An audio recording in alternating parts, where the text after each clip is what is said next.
Welcome back to the MyLatinLife podcast. Since 2014, MyLatinLife has been your trusted guide to traveling and living in Latin America.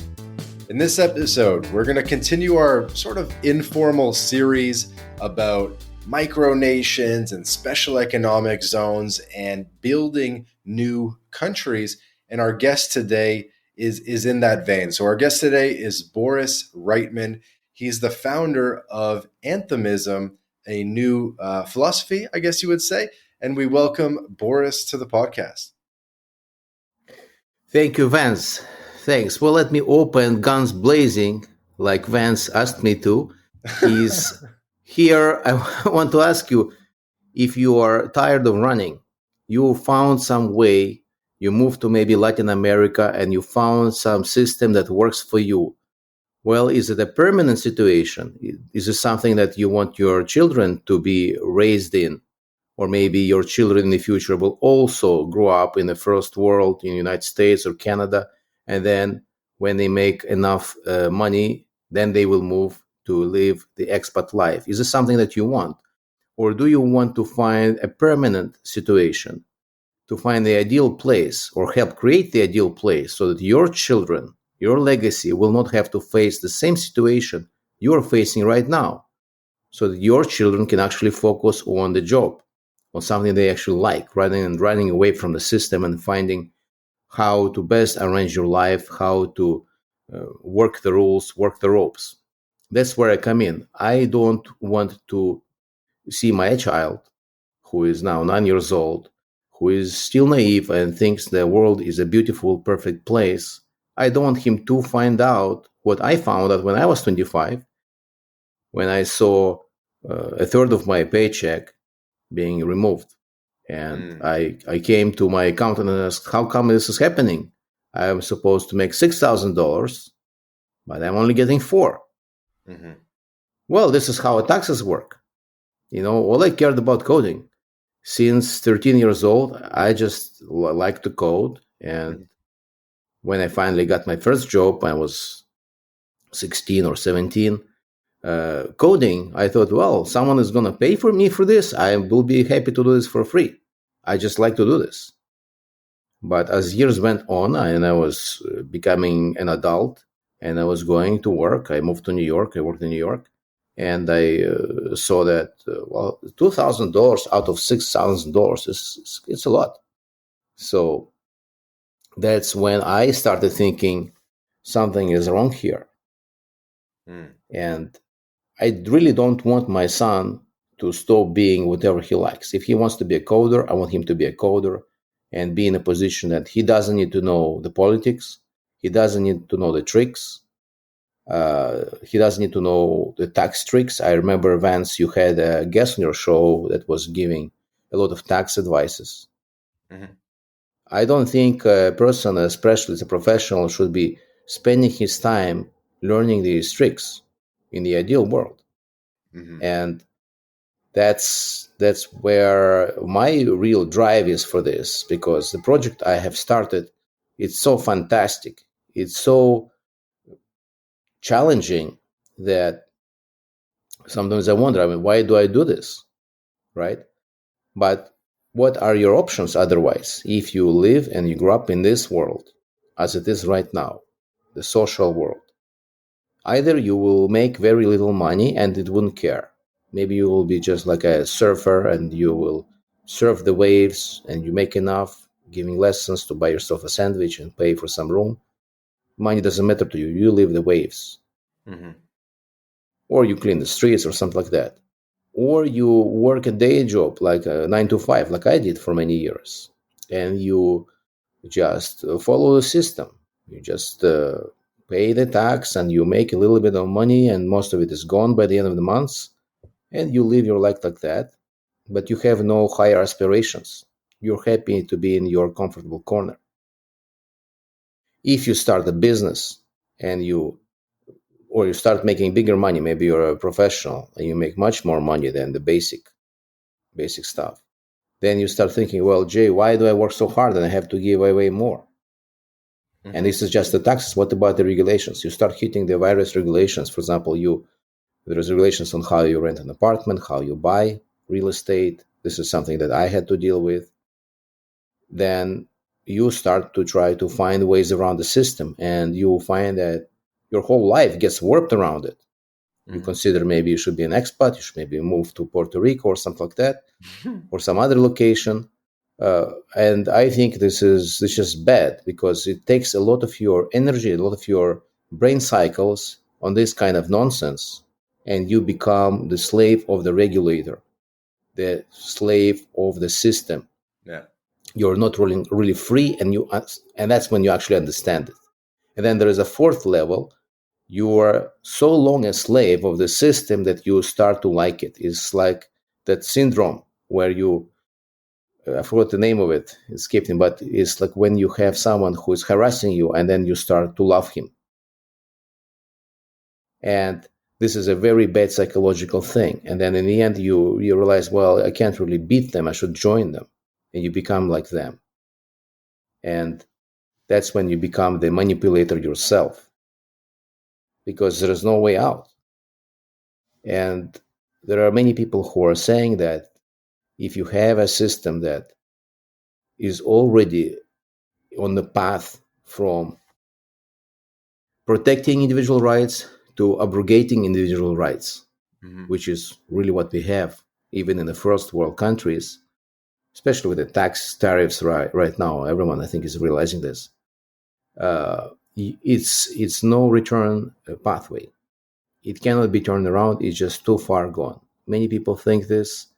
There are some optimists that think, well, it can still be turned around. But I will maybe agree with these people, but I will add that it will take a long time, much longer than your own life, and probably longer than the life of your child, at least the active life of your child, who is growing up now. And I think that if you want to see this happen, actually, before you leave this world, hopefully you will see your children enjoy it. It's much better to try to start anew in a new place, create a country correctly. Then in that case, at least you are working to something that you can even see, project in the future. What's the point of working towards something that will not happen for 200, 300 years? Okay. And So nobody likes taxes. Nobody likes regulations. I get that. Tell us why you decided to sort of found this idea of Anthemism. Why you decided to put up a website and start talking about these things. Thanks. This is a good question. About 2 years ago, I decided to look into the idea of starting a new country. Before that, I thought I'm looking into it too. Well, I thought about this ever since I read Atlas Shrugged when I was in my early 20s. That was 20 years ago. But people told me, well, you will never get any kind of permission to start anything. No one's going to give it to you. So just let it go. And I did let it go.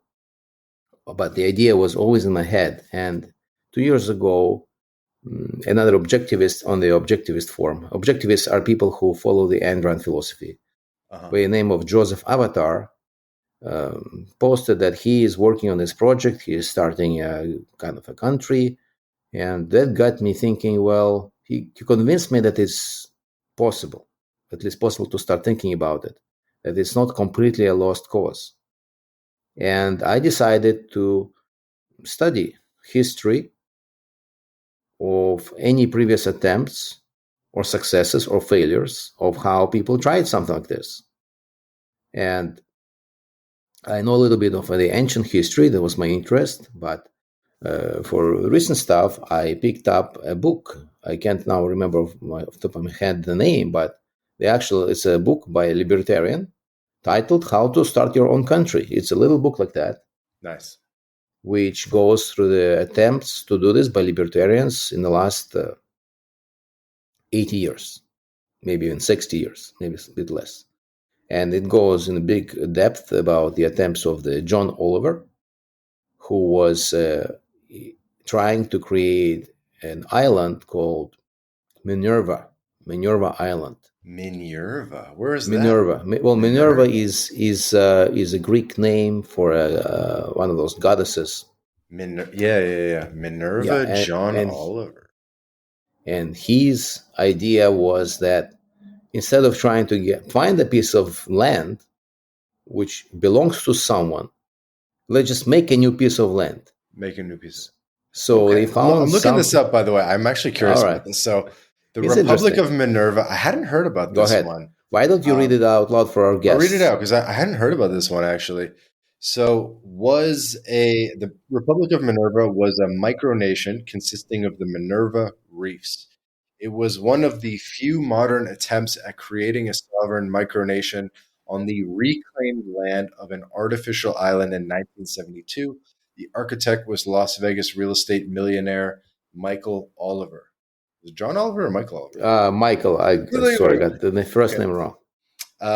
Cool. So it goes on from there, but there's a Wikipedia page if people are curious. I'm always interested in these projects and these attempts to build countries, like Rose Island and Sealand and that kind of thing. And I'm sure we could nerd out about some of that stuff. But okay. So this was inspiring to you? Well, it was interesting because this was done by a man who had a lot of money. Money was not the issue here, and he still failed. So I thought, well, maybe money is not the problem. Investment is not the problem. And the book goes through many other cases. The same Michael Oliver, after failing in Minerva, he tried to create a rebellion in the island of Vanuatu. And he succeeded doing the rebellion, but after the rebellion, another party took the control of the island. So the idea was that they will foment a rebellion and then they will take control of the island and they will create, what is their libertarian view of an ideal society. But having done all this preparatory work, they weren't able to gain the control of the island. A conservative party took control, a new conservative party took the control of it, and it's still in power now, after all these years. This goes deep, eh? I didn't know about this. So you're aware of the Phoenix Foundation? Yeah, that's his thing. That's his sort of the foundation behind umbrella. And it says company. The foundation was created by Michael Oliver, the real estate millionaire, his friend James Mert McKeever, and investment advisor Harry D. Schultz. Schultz, you might have heard that. This is the guy who came up with the 4 flags idea. Exactly. And then so people might be wondering, that people might recognize that name, Harry Schultz. He basically invented flag theory. Flag theory? Mm-hmm. Is that the 4 flags thing? Yeah, 3 flags, okay. 5 flags. I see. Yeah.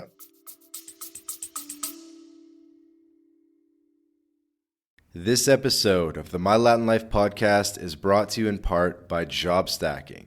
If you're a remote or hybrid worker looking to maximize your earning potential, then Rolf Haltze, author of Job Stacking, guarantees you'll be able to double your income by implementing his paycheck multiplication layering method. This is the exact system Rolf has used to take his own income and those of many others beyond $20K a month. With this method, Rolf contractually guarantees that you'll be able to double your income in 45 days. So, if you're interested in unleashing your earning potential and doubling your income, then click the link in the description and book a call with Rolf right now. Right. So this is an interesting case. And then the booklet also goes through a few other examples. And I thought, well, why am I learning from people who failed? Right. Well, it's good to learn why they failed, but for sure, I should learn from successes as well, because I want success. So having absolutely no background about this, I thought, well, which new countries appeared in history? And I thought, well, recently we have Singapore and we have Israel. Because I lived myself in Israel, and this subject is kind of close to me, I thought, well, I'll just start studying how Israel came about. And I vaguely remember a guy by the name of Herzl. People said Herzl founded Israel. So I started reading about him. And this is what I found out. This was a journalist who was only 36 years old. 36 years old. He had the idea when he was 36, why don't we have all the Jews move to Palestine? That was a crazy idea. And then he broached the subject with his friends and colleagues. And they said, you're crazy. Kind of what people tell me now when I say, let's create a new country. Mm-hmm. And he was even younger than me. I am 46. He was 36. Mm-hmm. Another amazing thing about him is that he died at 44. So between 36 and 44, he did what he is famous for and why he is a historical figure. So in just 8 years, he did something. And I surely have 8 years. Now, he was not a royalty. He was just a regular guy, kind of like would be equivalent of a software developer now. He was making like a normal salary. He wasn't rich by any level. He was a journalist in a well-read newspaper, maybe Forbes or something like that would be equivalent of a newspaper. Mm-hmm. It was called Free Press in German, but it was called Free Press. That was the new Free Press. That was the name of the newspaper. Mm-hmm. But this newspaper never published any of his ideas, even though he was a friend of the owner of the newspaper, and he was fairly high up in the management of this newspaper because he was a journalist who wrote columns, feuilletons. He basically wrote about the politics of the day. Mm-hmm. He kept asking, can you just publish my ideas about the Jews have to live in Palestine? And until his death, they never published it because they thought it's too crazy, too much. There will be problems if they publish it. They will lose readership and so on. But he did many other things. He founded his own newspaper on the side, something that would be equivalent today. You found your own startup, right? For example, the Coinbase founder wrote a network state book. He founded the startup, mm-hmm. and then he had money. He published a book. He had a voice. So he did something similar. Where to get the money? He's helped arrange to start a new bank, but he wasn't in the bank. He got arranged people with money who are in the financial industry to start a new bank. And then that would be equivalent of today of creating a new coin, a new cryptocurrency. And then they sold shares of the bank, and that way they raised money. He interested people who had like Rothschild, one of the Rothschilds. He was trying to interest a lot of people with like serious money of their own. Mm-hmm. And that was the hardest battle, because not that he couldn't talk to them. He had the means to actually have the conversation with these people. The problem is that they did not support the idea. They said that we'll just better assimilate in our countries. If we have any problems, if Jews have problems in the countries to live in, they need to learn how to integrate, and it all will be fine. And he was saying, you can't integrate. It will not be fine. So the analogy here is that I'm telling to people who are running away from the system they are in, trying to find something better, it will never be really all the way better. You will be some problems. You will solve some problem by running away to another country, maybe a third world country. There will be other problems there, and it's not a place where you want to raise your kids.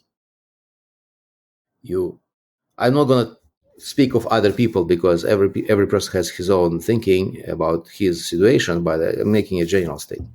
Mm-hmm. So I think I see a lot of analogy between what Herzl did and how he approached the subject and what I'm doing here, even though I'm not making a country for Jews. I'm making a country for anyone who wants freedom. But the analogy here is that the Jews of his time, especially living in the Eastern Europe, they were regulated. They couldn't keep other jobs that they wanted. They had to do a certain kind of job, and they couldn't do any other job.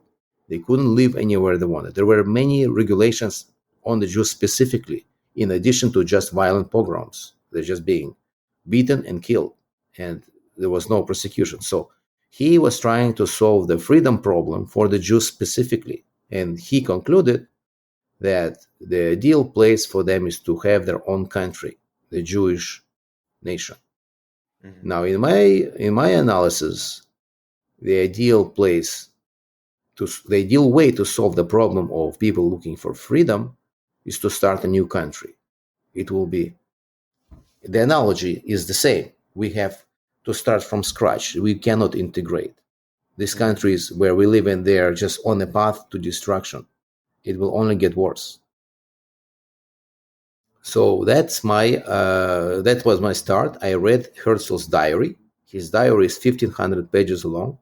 Wow. He wrote a diary of every step he took, because he was not sure that he will succeed. From day one, he thought this probably is not going to work. So he aspired to be a writer. He was a journalist, but he wanted to be a writer. So he thought that if he would keep a very detailed diary, he will just copy-paste all of it into a book and publish the book. He didn't plan to die at 44. But by 44, did he have a success? Well, he met 6 times with the Sultan of Turkey, of the Ottoman Empire. So a guy with no background, no connections. Originally, he made these connections, but he had no connections, no royalty, and no serious money. He was granted audience with the Sultan of Turkey 6 times. All right, it's pretty amazing. And by age 44, he actually got a grant or papers from Britain to settle Kenya. They said, we cannot give you Palestine, because at that time, Palestine was still under control of the Ottoman Empire. But you know what? We have a spot in Kenya if you want your Jews to leave Eastern Europe. I didn't know Kenya was on the table. They were talking about Madagascar for a while. It was a border between Kenya and Uganda. It was actually Kenyan territory. Everyone remembers Uganda, but actually Kenyan territory. And he said to his other Jews who wanted to move, says, look, we can't get Palestine. Here's Kenya. And what did they say? Half of them said, yeah, okay, let's do Kenya. It's better than nothing. At least we will be safe from pogroms. And then the other half, and that half included another famous Zionist by the name of Chaim Weizmann, who was young. He was only in his 20s or early 20s. He said, no way, we're not moving to Kenya. We want Palestine and only Palestine. And you, Herzl, you're a smart man, but you have no clue. Jews cannot live anywhere else except Palestine. This is our homeland. And there was a huge split in the whole Zionist movement. And that split lasted for about 5 or 10 years. It was a very serious split. Because it's funny that Weizmann's father said, yeah, well, let's do Kenya. It's better than nothing. And Weizmann said, no way. And then after Herzl died, Weizmann, the man I just describing, he became the leader of the Zionist movement, at least as far as talking to the international countries, to UK specifically. Mm-hmm. Also, he was a brilliant scientist who saved Britain in the First World War I with the invention of acetone. In the Second World War II, he saved them with rubber. He figured out how to make rubber in large quantities. So this is all history that I took as inspiration. And I encourage all of you who want to create a new country or a new special economic zone or anything like that, go and read Herzl, go and read Weizmann. Weizmann wrote in English originally. And Herzl wrote in German, and it was translated into English in the 60s. On the Anthemism website, I'll in a moment talk about why it's called Anthemism. There is an article about parallels with the Zionist movement, and there are some links there at the end of the article where you can read Herzl and where you can read Weizmann.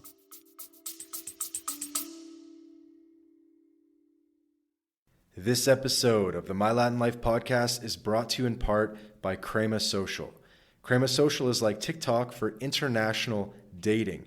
It's an app you can download right now on your phone, and 3 out of 4 people on Crema are single women. The app was founded in Colombia, so unsurprisingly, there are a lot of Latinas on the app, by the way. So how does it work? Crema Social is a social meal experience where you invite a hot girl for a lunch date via video call and food delivery. New concept, so you'll have to try it out for yourself, but this is probably the best way to meet Latinas before you visit the country. So if you're in Latin America or planning to visit Latin America, download Crema Social now and start getting dates right away. There will be a link in the description to download, or just search Crema Social on your favorite app store. Have fun, guys. So what did you really glean from the way that they went about things? Like, what did you learn? Very, very perceptive. Very good question. Yes. First thing, libertarians go about finding a territory that nobody wants, nobody needs. That happened with the island of Minerva. Right. That happened with Prospera. Who cares about some dump in Honduras? All right. Prospera is a little better than Tonga. Right. It's better. It's better in terms of nature, and I agree. People like when it's nice and pretty and there's greenery. But I'm talking about politically. Sure. Politically, right? Okay. No one is in a rush to move to Honduras, right? And here's what libertarian thinking. Well, this is a suffering region. Why don't we go there? We offer a bunch of money there. We create a little paradise there. Who could be against it? It should be celebrated, right? Plus, nobody really wants this territory badly. No one is rushing. Nobody is fighting for it. It's not like Crimea that everyone is fighting for it. Nobody thinks about Roatan. Nobody thinks about Sand Island that the Minerva people did, or nobody thinks about Vanuatu. It's very remote, and we'll find our little corner there. But it always happens that when you go in there, someone says, well, no, we do care about it. Now that you're here, we want it too. Because let's take at the Isle of Minerva, which even didn't exist. How can anyone say that it was theirs? It didn't exist. Right. In low tide, you could see a little bit of the ground, but at high tide, there was just water. It's logistically a challenge, for sure. What about Liberland? Because, it's like square in the middle of Europe. It's so the Liberland argument is also, look, you have this spot of land between the two arms of the Danube River. No one's there anyway. No one is claiming it. It's in distress. This region is in distress. Why don't we go there and we use it, and nobody will be bothered because they didn't claim it before we came in there. But the moment you go in there, they say, no, it's ours. And they send police and they destroy the little constructions that they have made. Even they destroy the toilets, I heard. So it doesn't quite work. But look where it did work. It worked in the most unlikely place ever. It worked in Palestine. This is an area that everybody was fighting for. Sultan, as I said, refused Herzl 6 times, not because of some financial reasons. Herzl made a very compelling offer. He said, the Ottoman Empire was in big debt to other European countries, and nobody wanted to float another loan to it to pay off that debt. So Herzl said, you know what? We have these Jewish bankers. They will give you a loan. You will pay off your debt. We'll give you very good interest. And if you allow Jews to move to Palestine, not even start their own country, just to move to Palestine in large numbers, they will pay you tax. You will use this tax to pay off the debt. It was a brilliant financial calculation. But you know what? The Sultan said, I cannot do it. It is, we fought for this land with blood, and we will not give. You can settle in Mesopotamia. You cannot settle here. You can't settle in Palestine. Palestine is too complicated of a region. So, and then that was during the Ottoman Empire. What happened during the British rule? It was not an easy territory either. It was always a complicated territory. But I think that if you have a complicated territory and there are many players going around it and about it, there is an opportunity there. because no one side can take control of it. Look at what happened in Prospera. The government Prospera changed, and the whole game changed, right? Because there's no counter force. Mm-hmm. No one else is fighting for OTAN, right? So, so you're saying it actually works better where it's where not. there's sort of like it a seems counterforce? paradoxical. It seems paradoxical that in the worst place there is opportunity. The complicated, struggling place, and there's another reason. If you have a place that is struggling, the people in that place, they're ready for change because they don't like how it is going, right? But in a place like Canada or maybe Point Roberts, which is the American territory, which is, someone should look it up, it's very interesting, it's an exclave of the United States. You have situation that people found some status quo, some balance. Yes, it's not ideal, but doesn't hurt that much to change things dramatically. So this idea of instead of going to the middle of nowhere, but to actually found a country on highly contested land, yes, or exactly, or exactly. wanted land, is that part of Anthemism, the philosophy? No, it's an idea. If someone can come up with a better way, I will gladly consider it. It's just that I'm looking for historical cases when countries appear, new countries. Mm-hmm. When you have some conflict, look at balkanization. Through balkanization, we have a lot of little countries that appeared. Mm-hmm. Balkanization did not appear because everything was nice. People were unhappy, they were unsatisfied, there was conflict. And then lo and behold, after this dust had settled, you have new countries. And there is actually a libertarian project in a country called Montenegro, which is a little country with 600,000 people, only 600,000 people. So you could probably change the politics of such a small country. It's not that many people. 600,000 people is still a lot, but at least it's approachable.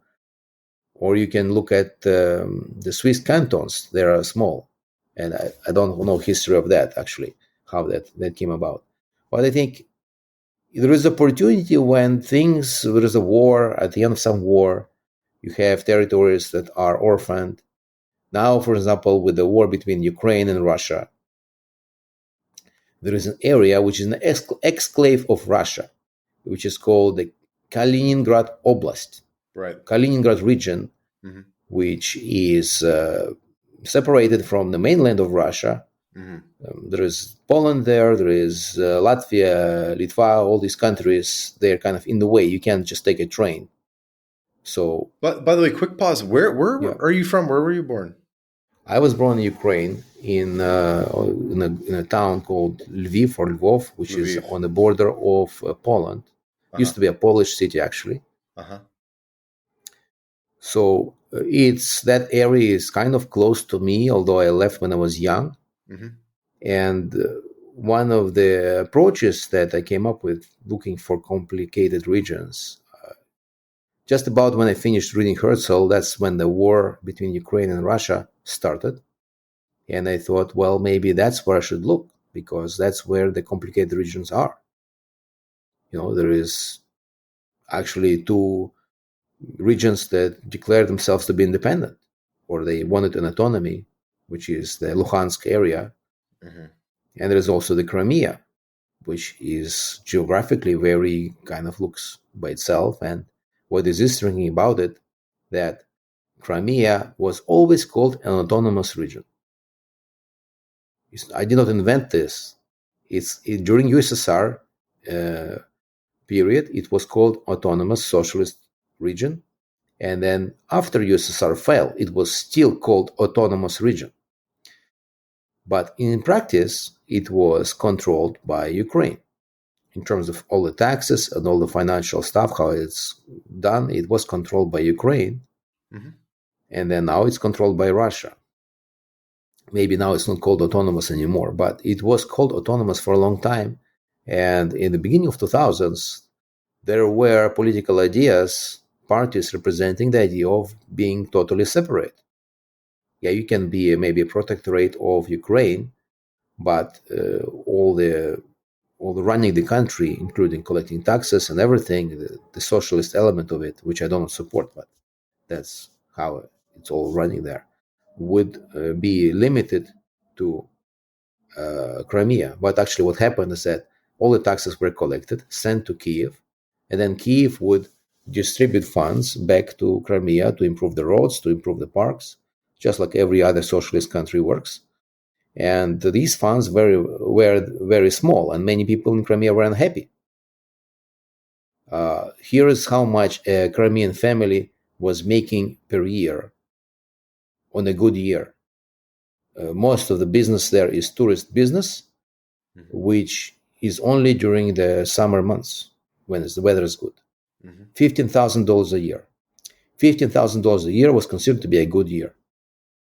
All right, so you can imagine the standard of life there. It wasn't that high. But I was thinking, well, maybe Crimea should be the territory of interest. Maybe some other region that was caused by the war. And I started looking into the problem of how to actually follow the Herzl's footsteps, how to replicate his movements if I want Crimea or if I want some region there in that war. And I tried. I haven't succeeded much, but I tried. But I don't want the Anthemism project to be specific to a region. This needs to be a movement. It's not a movement yet because I just recently coined this term and only recently I started speaking about it, but I hope in the end it will be a movement. Now, would you like to know about this name, Anthemism? Why is it such a strange term? So I've never read the book, disclaimer, but maybe you could tell us what Objectivism is, and then sure. And then take it from there.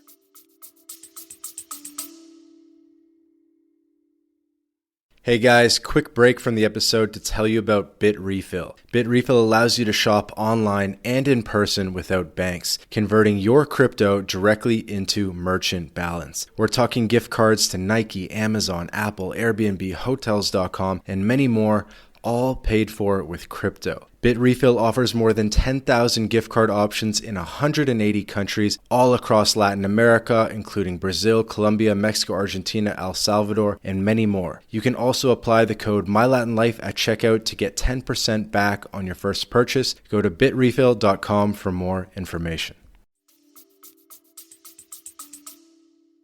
Yeah, Objectivism is the philosophy of Ayn Rand. Many people like to say Randism, like you would take some other philosopher, Kantianism, but with Ayn Rand, she didn't want it to be called Randism. It doesn't sound nice.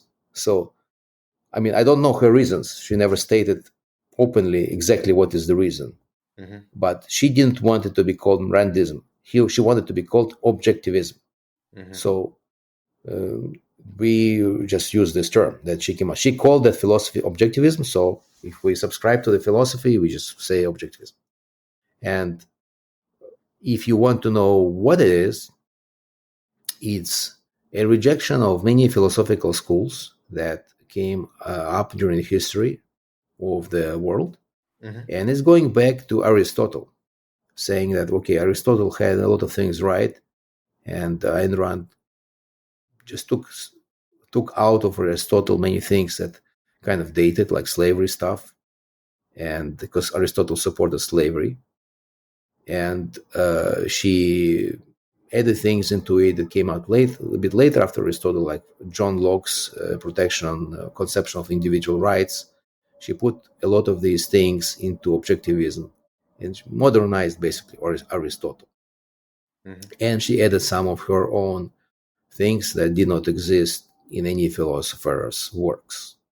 So all in all, it's a philosophy that is very down to earth. If you know, there is a famous painting in which Plato and Aristotle walk together in the school of Athens, and then Plato is pointing up. And then Aristotle, who was his student, he was about 20 or 30 years younger than him, mm-hmm. Was pointing down with his finger. Or down with his hand, I can't remember. So the idea is that the Plato was all about some other world where you have these ideal concepts, ideal shapes, ideal knowledge, pure mathematics knowledge, stuff like that. That is Plato. And Aristotle, who was his student, he listened to this. He was in his class and thinking. So, look, Plato, you're a smart guy. Yes, you're a smart guy. And you see, you're trying to come up with some theory that explains the world. I see that. But you know what? There is no other world. You just imagined it. It doesn't exist.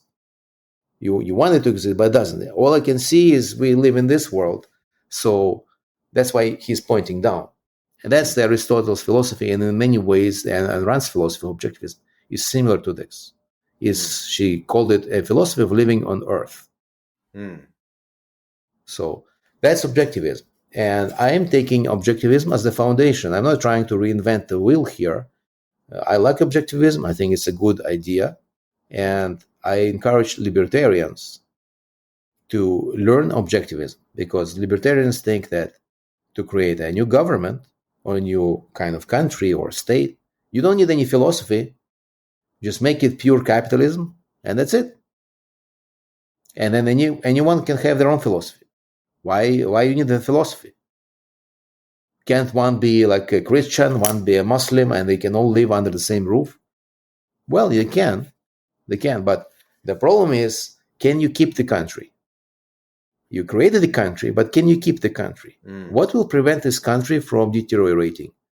Let's look at the United States. When it started, it was not what it became in 20th century.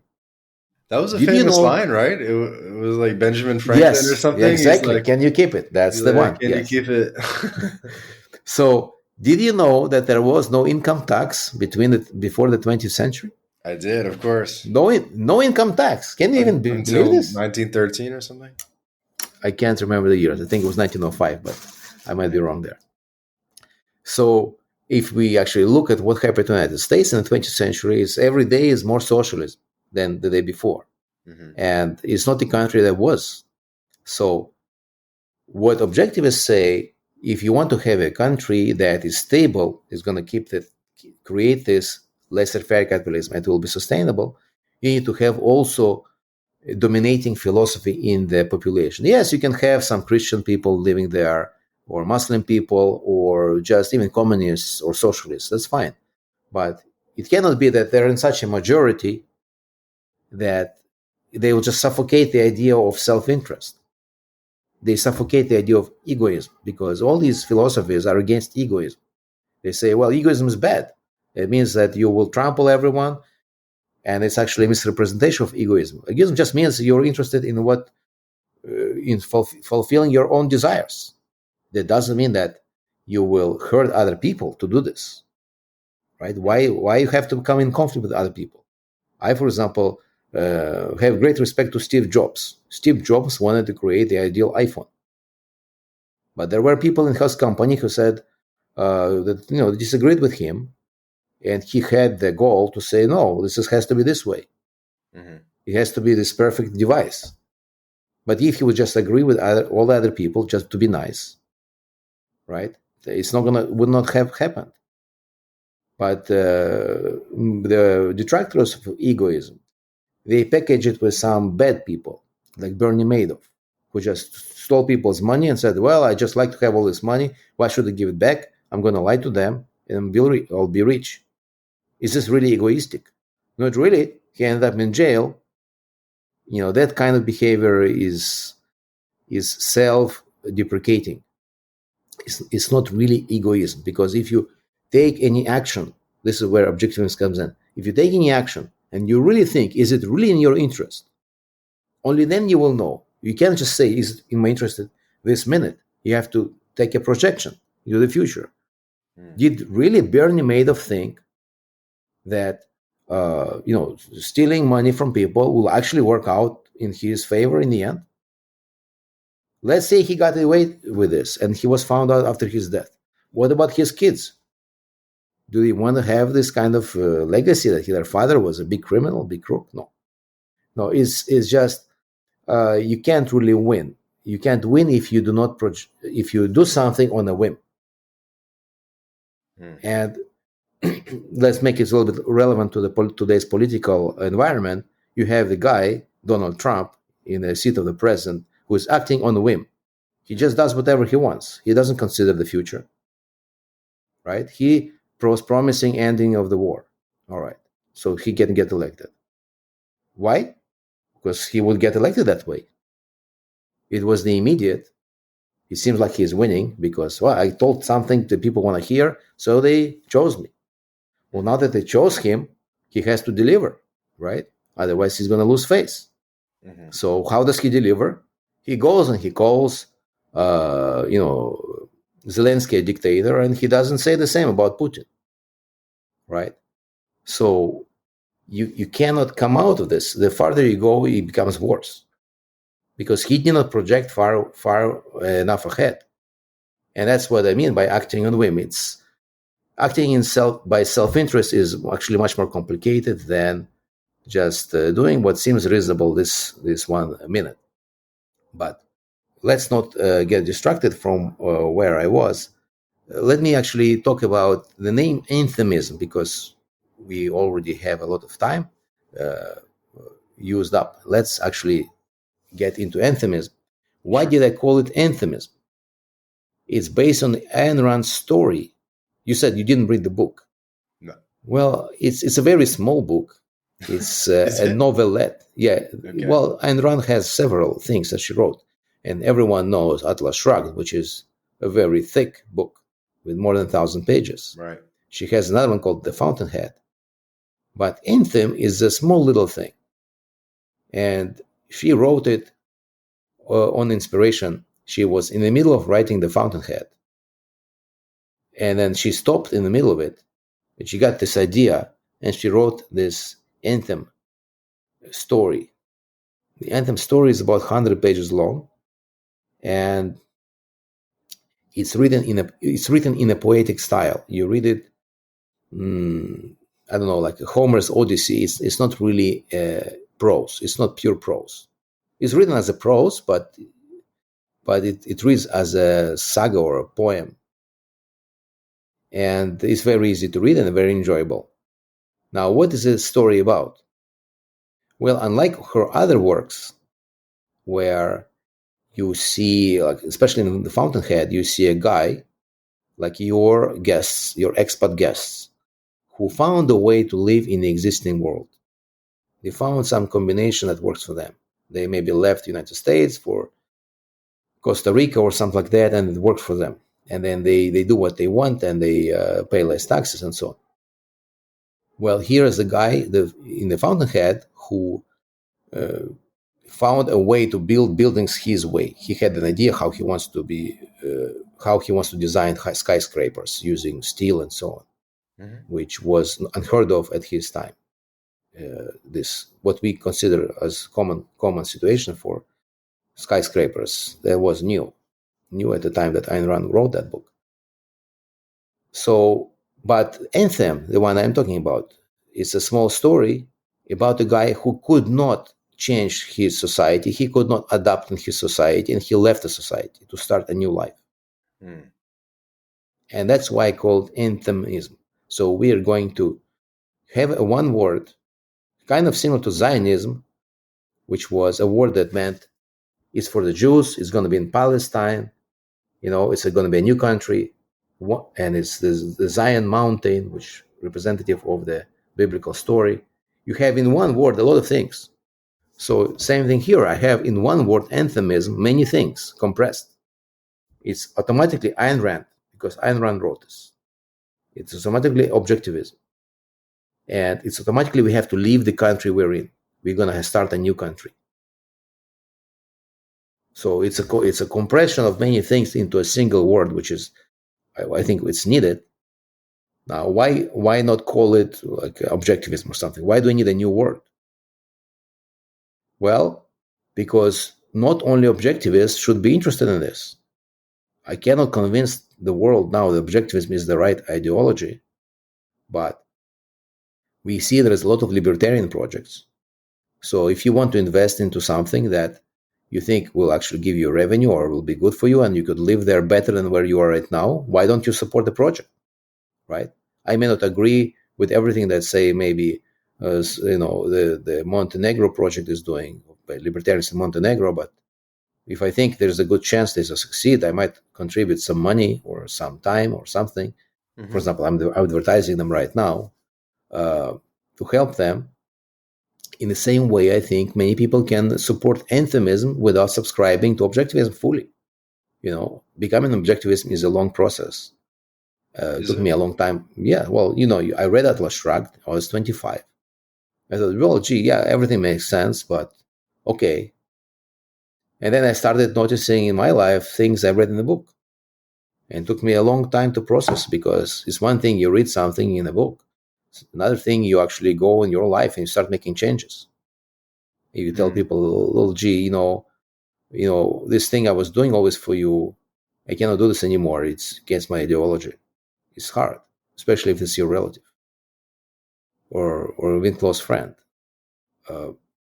So it does take a long time to become an objectivist, especially that there's a lot of other ideologies or philosophies that around you, in your family, in your friends, and I don't really expect anyone to, flip like this.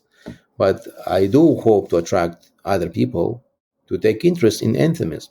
If you think that you will benefit from a country which will have laissez-faire capitalism, where you are completely free to do what you want, to believe anything you want, you don't have to be an objectivist, to believe anything you want, to create any kind of community you want, even if you are maybe a communist, you can create your little communist community as long as it's voluntary.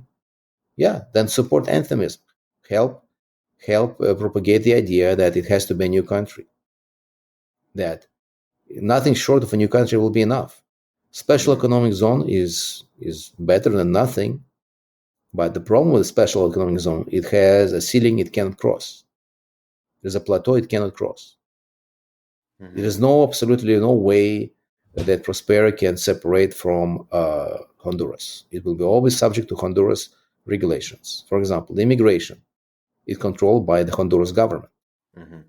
If the immigration was completely open, yeah, maybe 100,000 people will move to Prospera in one day, but it's not happening, right? So maybe another way to put this is like, sometimes would you say like change from within versus change from the outside? Those are kind of like the two ways that change can come about, right? And some people would say that change from the outsiders, like really, it doesn't really happen that often. You really have to just like work your way within the system to make changes. How would Anthemism kind of address that? Yeah, you cannot sit here in Canada and tell, say, people in Cyprus how to run their country. They will not listen to you. Or people in Crimea, or any other examples I gave, or people in Israel. They will not listen to you. You have to be there.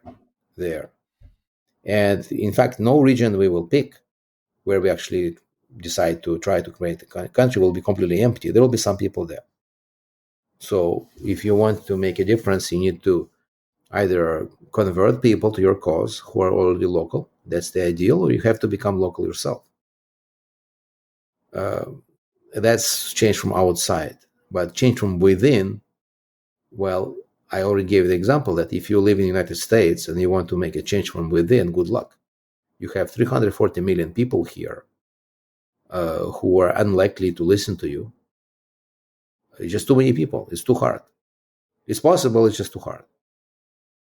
You can make a change if you create a populist movement. You can become a Jordan Peterson. That's easy. Just talk about some xenophobia and racism and hatred. Yeah, people will, they will wake up all these things inside them. They will follow this. But it's hard to create a change that requires people to actually reject many notions that they held.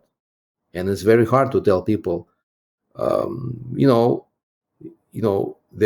people who are millionaires should pay no tax. Or the top 1% should pay no tax. Because everyone thinks, well, the top 1% should pay more tax. Why? Well, they're so rich. They have so much money. Why shouldn't they pay more? So easy for them. But think about it. These people became rich because they made a product. Everyone bought. They made life better for everybody. For example, I have an iPhone and I wouldn't have it. I'm happy that the person who made the iPhone is rich. He's dead now, but doesn't matter. Apple is rich. Tim Cook is rich, or the employees of Apple are rich. I'm happy that Bill Gates is rich. He made a device that opened the computing age. Now we had word processors instead of the mechanical typewriter. Yeah, these people are rich for a reason. They made something, a product. They enriched the lives of many people. But no, if you say this, people say, "What's wrong with you? You want to absolve all these rich people from taxes? What's wrong with you?" It's completely the opposite of what we are here. Mm. Because why? Because we have the dominant philosophy in the world, not just United States, but in any place, in every place in the world, is altruism. That you have a rich man, he should live for the poor man. Why? Because he has all his money. He should. His obligation to help the poor, help the weaker. That philosophy Ayn Rand rejects. You do not have such obligation. If you want to, you can. And I want to help someone who became destitute, not of his fault. I can help. Sure, I'll help, but not to the limit of my ability. Not when it's a sacrifice. I'm not going to give up my house and myself become on the street. This whole help thing is not even a priority in somebody's life. Mm-hmm. Your priority is to become strong. And the best way you can help the poor is not to be one. Someone said this statement, another coined statement. If you want to help the poor, do not be one. So our society is laced with altruism. It's laced with tribalism. Wait, what was that line? If you want to help the poor, don't be one? Yeah, don't be poor. I've never heard that. That's pretty good. It's good, yeah. Where'd you get that? It's not Ayn Rand, but she heard it somewhere and she wrote about it. She wrote about it? I think she made it. I think she mentioned it, but it's not her line. Okay, I like that line. Yeah. So I think that it's so challenging to change the altruism dominant philosophy, to change the tribalist dominant philosophy. Look, the tribalism. You can really clearly see it now with the Trump phenomenon and the MAGA. You have a lot of people, including libertarians, who were all for free trade. They were all for capitalism and so on, right? But they put themselves into the Trump camp, right? And now they are saying, well, maybe tariffs are not so bad. They can't openly go against it because they are in the tribal camp and they have to repeat what the tribal leader says. And that's called tribalism. It goes back to the ancient times when people lived in tribes and you had no identity of your own. You had the identity of the tribe, and you even carried the last name of your name was, or second name was the name of the tribe. For example, if the bear is your totem, you were, Vance Bear. And, if I was in the snake tribe, I was Boris Snake. Mm-hmm. So you could not go against the tribe, and we never got rid of that. Even when people moved into cities, start living in the cities, and they could start becoming individuals. They never got rid of the altruistic view or collectivistic view of life. They still lived in cliques, just the cliques are bigger. It's very hard. It's very hard because we are taught from day one that we're born to be in some social group. In fact, this whole identity politics, even the term identity politics, is not about the individual identity. It's about belonging to a group. Like I associate myself, for example, as a white, so my identity is white. My identity is not white. My identity is, I don't know, I like orange juice, I like good code, I like, JavaScript. That's my identity. It's just really who I am. It's exactly how I differ from a group, not which group I belong to. But the term is by itself, the way it's used, at least in the last 5 years, is a collectivistic use, it's a tribalistic use, that which identity you are, which group you belong to. Mm-hmm. So the reason we have to start from scratch, the reason that we have to try to create not only a laissez-faire country, but we also have to educate people who come into this country why the system is better and why egoism is not evil. Because if you will have a system in which you consider egoism evil, then you will say, well, you're making all this money. Yes, it's a capitalist system, but it's an evil system. No political system will save you from this. No checks and balances will save you from this. People will find a workaround to match the philosophical view they adhere to. And that's why we have seen the political systems that kind of even look a little bit free, like United States was, they keep failing. You will always match your philosophical view in the end of the day, right? But on the other hand, if we had an egoistic view of society, and it was somewhat egoistic in the ancient Greece, we like to go to ancient Greece for examples always. Mm-hmm. But look at the person in ancient Greece. He was not ashamed of his body. The exercises, physical sport exercises were naked. He wasn't ashamed of his physical body. The intellectuals were physically fit. There was no such thing as a geeky intellectual there. The geeky intellectual was also a warrior, a strong warrior who won Olympiads. Mm-hmm. He was a proud man who wanted to succeed. This was especially true in the Roman period, not in the Greek period, but even in the Roman period. Their tales, their stories, they were about heroes. Do we have heroes like this? Yeah, we do, but we have them in the face of Iron Man, in the face of Spider-Man, but that's about it. We do not really have heroes who are Herculeses. We do not aspire to heroes of that. We think that it's too flat, no depth to this, right? We want a person who sacrifices his leg or heart or something by the end of the movie. If we're talking about some movie, only then we consider him a hero. And we need to create a society that is made of proud people, egoistic people, but not egoistic like Bernie Madoff. Egoistic in the sense that I will not cheat just because I'm proud. I'm internally proud. I'm too good for this. I'm not going to act on a whim. I'm going to consider what I do, and so on. And why I think that it's possible to do when we create a new place rather than reforming existing country, even a small country, even a country like Montenegro would be more challenging. And this is my other key idea, is that when you have people moving into a place, they're open to new ideas. An immigrant is always more open. A person who is already settled down is much harder to move him. If he's young, he's open to new ideas. Younger people are always more open than adults. But in general, people who are emigrating from some shit dump place to a new, better place, they think it's better. That's why they're moving. So when they're moving, I think they will listen to the reasons why this place is better. They know they left a place they don't like. But if you do not talk to them, if you do not try to educate them, they will replicate the same bad place because they have now no other ideas, right? And where would I get all these people?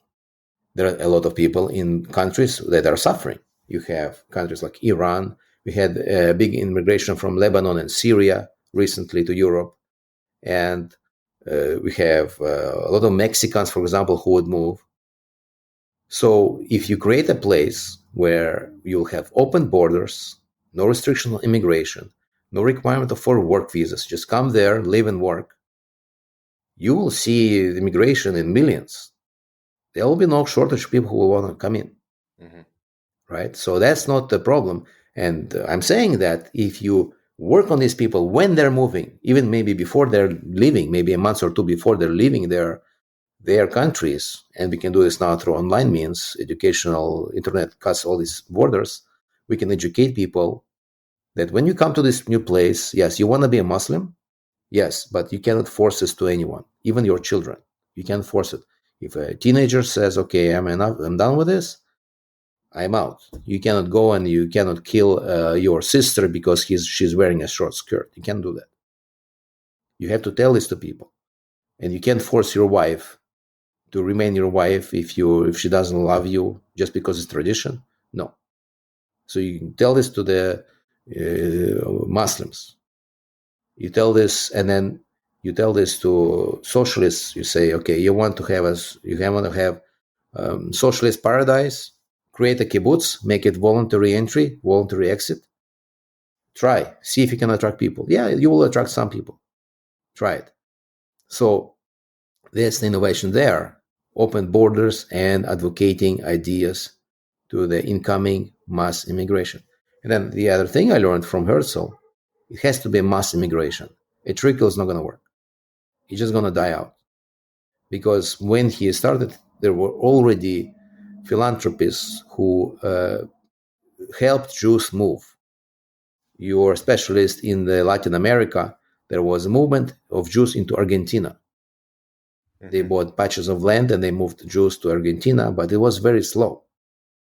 And Herzl said to the philanthropist millionaire, Herzl was a nobody then, even before anybody knew him. He said, what you're doing is just wasting money.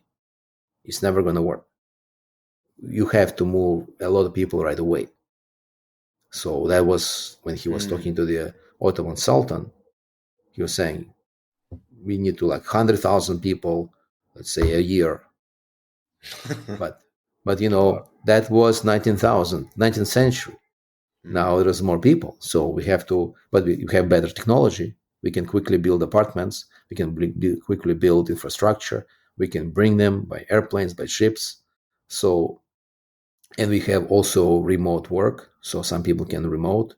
Not everyone has to try to make sense locally of, say, maybe grow some vegetables or something like that. There will be more opportunities. So I think it's realistic maybe to plan 1 million people a year. You move 1 million people a year. Best case, maybe 500,000 people a year. And you settle them and you educate them in a way that they do not replicate the ills of society where they are escaping from. And I think it's possible. What needs to be done? The call to other listeners, what needs to be done? We need to make connections. We need to follow the Herzl example. We need to make connections with people who are local in areas of interest, who have some political sway, who have connection with the locals, not through politics, but from some media. People listen and they will weigh the words that these people say. You make these connections, you use the YouTube platform, use TikTok platform, any kind of platform that people hear, and you start preparing the area. When we have the area prepared, that's when we need to find papers. Just like Herzl got papers from the UK to settle Kenya, we need to get these papers. So from the countries, 1 or 2 countries who have interest in the region, we need to go to them. And it will be easier if we are not nobody. We have maybe many subscribers or we have some movement and so on. We will make contact with these politicians, top politicians, and we'll say, we have a solution to your problem. If you give us an opportunity to create an autonomy here, this will be a solution to your turmoil in this area.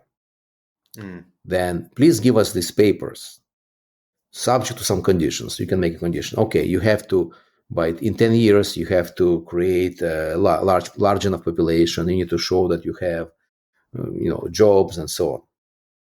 Otherwise, we will repeal the papers. But as long as the conditions make sense and they're logical, we take these papers and we go to investors. And then the investor sees these papers and they say, okay, so the projection is for 100 years. We know for 100 years, if we meet these points, we will be in a clear. We will not lose our investments. Like, look what happened with Prospera, right? People invested into Prospera thinking it will be one thing. But then the government changed and it changed, right? So they're losing investment. They're losing money on investment. They thought they will make more money than they actually can make now. So investors are not going to go to area where their future is uncertain. Not for business reasons, but for political reasons. If the future is uncertain, it's not going to work.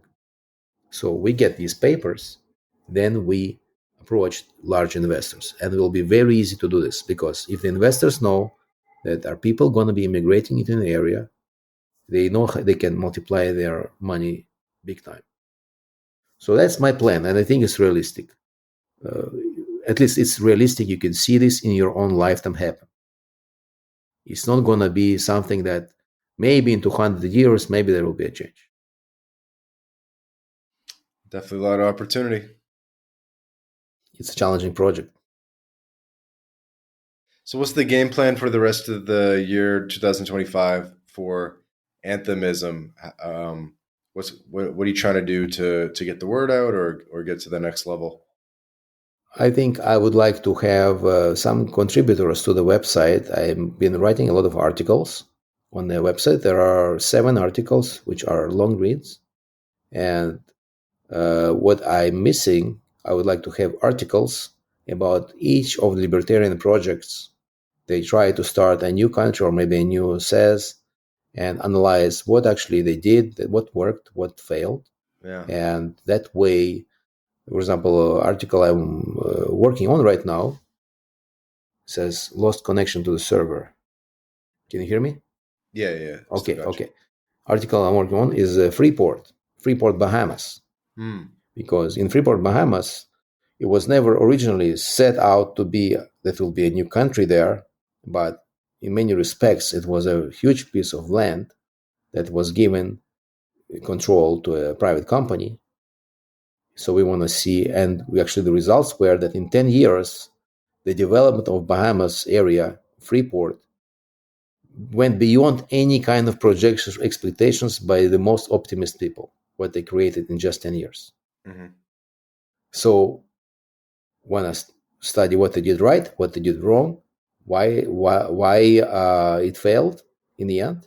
Mm-hmm. So that kind of work needs to be done for many projects. For example, you have not heard of the Republic of Minerva. I think this information needs to be cataloged on the Anthemism website.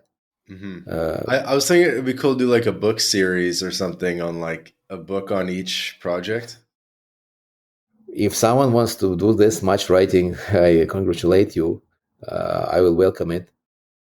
But there is already a book, as I mentioned, How to Start Your Own Country, which goes to some depth into each of these cases, but it needs to be on the website. Mm-hmm. And it also needs to be analyzed from the objectivist perspective, not only from the perspective we got from that book, which is a libertarian perspective. There is very big, serious differences between objectivism and libertarian theory. And I've highlighted some of this on the website. But more needs to be done, and particularly, as I mentioned, these past case studies,